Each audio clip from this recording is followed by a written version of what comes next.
Hi, my name is Pip. Welcome to my channel. Today I'm going to be reviewing a book I recently listened to as an audiobook, and that is Will Smith's memoir, Will. Even though I own the physical copy of this book and I did read some of it in the actual book format, I did predominantly listen to this as an audiobook. That is something that I particularly like to do with celebrity memoirs in particular, because usually you're reading, or in this case listening to their story, because they've been in your life for some reason, and in Will's case, most of us know him from his movies or from Fresh Prince or from his music, and for one reason or another he's been in our lives for a long time, and so you really know his voice, and he's shared a lot of his life story along the way so far, and listening to it in an audiobook kind of makes it a lot more real and gives it a lot more life, and makes it feel sometimes like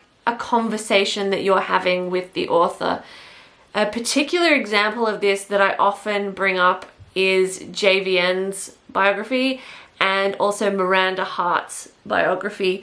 Both of those are also books by comedians, and there's a particular way that they speak that I'm not sure would translate as well into the written word as it does lend itself to being a fantastic audiobook. And like, I loved both of those audiobooks, and I also enjoyed this one. In general, this book feels like it's being created and written by someone who has really taken a minute to step back and get insight on their life events and significant moments in their life, and bring genuine insight into himself by weaving it through the stories that he's telling. I know that theoretically that is the point of a memoir or a biography or an autobiography, that they bring insight into their life and the lessons that they've learned to the reader for the benefit of the reader or purely for interest's sake.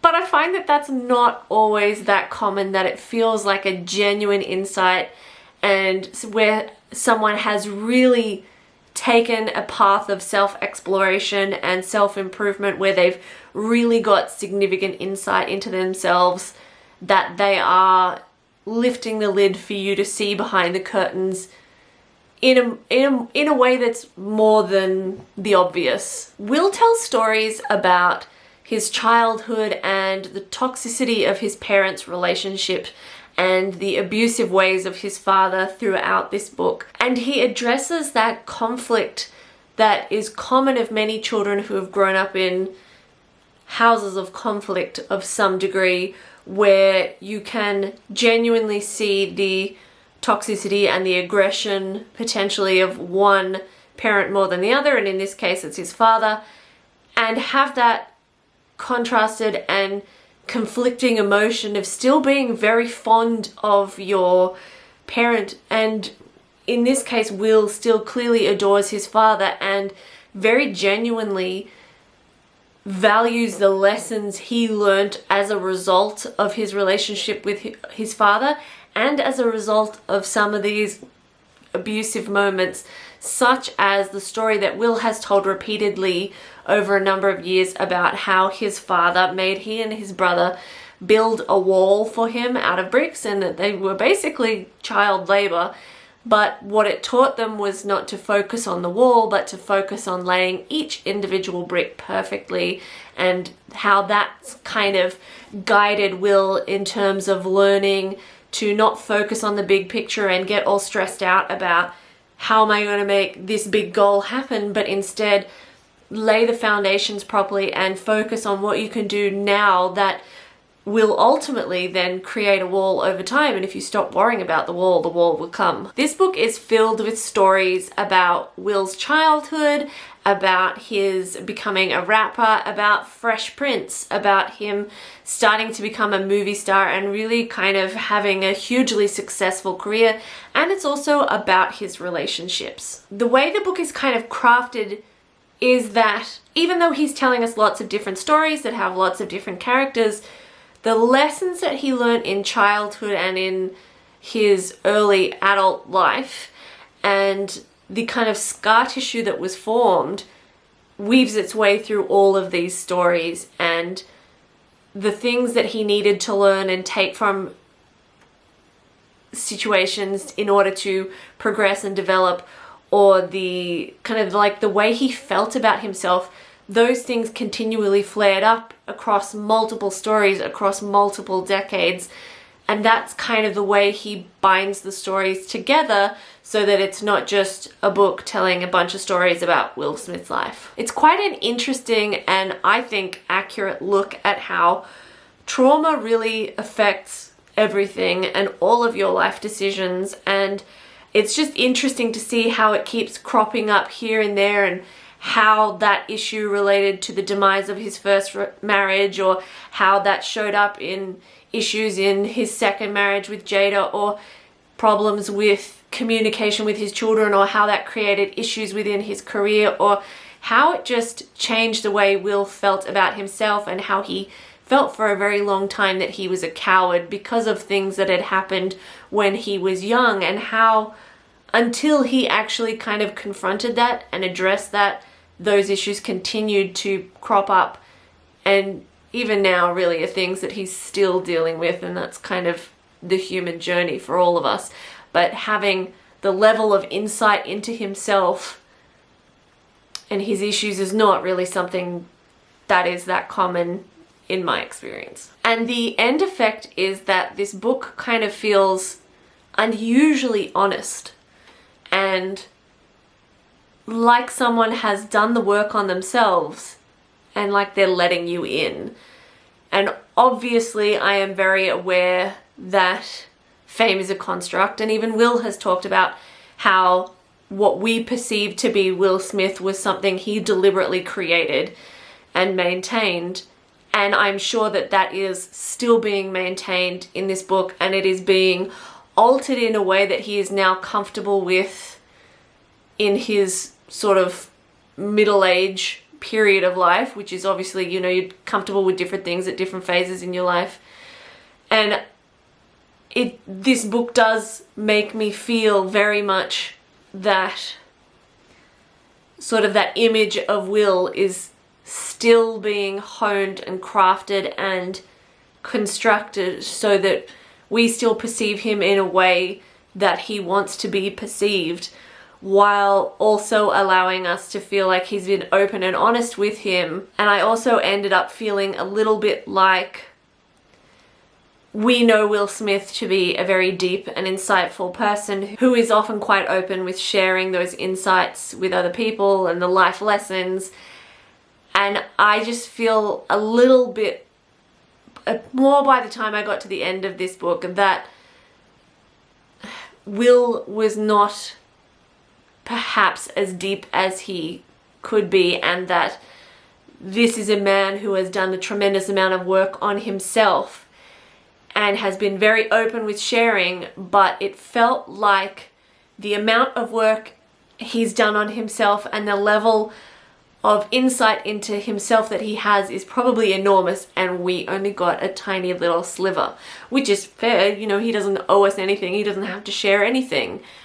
But I think the thing is that because the lessons and the issues that he kind of addresses in this book are things that he has shown us throughout the course of the book, have affected him over the course of his life, I think you kind of get the feeling like this can't be all of it. This feels like it's just the part that you're comfortable sharing, which again is fine and his business. But I have to say that I was quite aware of that from maybe just over halfway. I was really starting to have these thoughts and thinking that, you know, I'm pretty sure Will, who has a lot of profound things to say, has more to say than this, and yet there's quite a lot more book to go. Make of that what you will. The crazy thing is that I still find Will to be a fascinating character. I can completely understand that he doesn't want to be on all the time, that he doesn't want to be jovial Will Smith all the time, that he does not have to share anything or everything with us, and I get that. It just was a funny conflict that I had towards the end of this book, and I think potentially some of that happened because the first part of this book was, it just had a little bit more bang to it. It was more interesting. It was perhaps more unknown to me, and it just felt a little bit more profound and more insightful, whereas the latter half didn't feel like that as much. It felt like there was a lot more of current ego involvement in the second half. And yet I enjoyed this book. I was never bored. I felt entertained. I learnt things about Will that I didn't know before. I learnt things about his life before. I didn't feel like I was being deceived at all. I felt like things were omitted, which again, he has every right to omit. So it was kind of this weird place where I came away thinking that this was a great book, a great biography, very well written, very well crafted and entertaining, and followed a generally chronological sequence without ever getting boring, without focusing too much on all the nitty-gritty happenings of everyday affairs that weren't really relevant to the bigger picture. He clearly had topics that he was going to be focusing on, and that's how everything laced and threaded together. But I did walk away feeling like there's a lot more to this story, and of course many more stories to be told. And so I don't know, it's a weird place to come out where you feel like you enjoyed a book and you know, kind of got what you wanted, and also feeling like they held back a little bit and that it wasn't quite as deep and profound as I expected it to be. Overall, I really enjoyed this book. It was quite long, and I suspect some of my feelings about this book that aren't entirely positive are probably because I felt like the latter half was a little bit, maybe a little bit too long. But generally, I really enjoyed this book. I don't know if I would listen again. It's not, biographies and memoirs and things like that aren't generally something I would ever read a second time or listen to a second time. But I would definitely recommend listening to this as an audiobook. I think, again, that added way more flavor to the stories because you've got the intonations and the flair of Will Smith kind of bringing it to life with his voice, and often with musical subjects you get, they give you music which you don't get if you read it. And the same thing, I'm listening to Dave Grohl's Storyteller as well, and so you get like sounds and music and cheers of the audience, and it brings you in a way that I don't think you get from sitting and reading. And plus you can do it any way you like. But that's just my opinion. Do what you like. But I definitely think if you are a fan of Will Smith, you will enjoy this. You will walk away still feeling like your fanship is justified, but also still feeling fascinated by this man and wanting to know more about him, while also feeling like you've just learned a lot more about him. So I would give this book a solid 4, maybe a 4.5 out of 5. And I'm definitely glad I listened to it / read it. I hope you've enjoyed this review of Will Smith's biography, Will. If you've read it or listened to it in audiobook format, definitely let me know below in the comments what you thought of this book. And also, I'd love to know what your favorite Will movie is, or if you're more of a fan of his music. I hope you've enjoyed this video and that you will subscribe to my channel and like this video. That really helps my channel grow and I would really appreciate it. I will see you all in the next one. See you later.